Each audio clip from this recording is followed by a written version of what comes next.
Here I have OPPO Reno8 Lite, and today I'm going to show you how to enable custom watermark in camera on this device. So firstly you have to open camera, tap here, go to its settings, and go to the watermark, enable it, and like what you can call a custom watermark is an author name.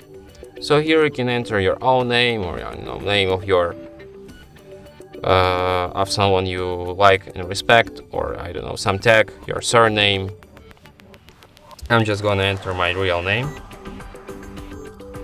HardReset.Info. You can also change watermark information, like you can add device model, date and time, location. You can change its size, and you can also change its position. Oh, this is the best, I think. So yeah, and that's it.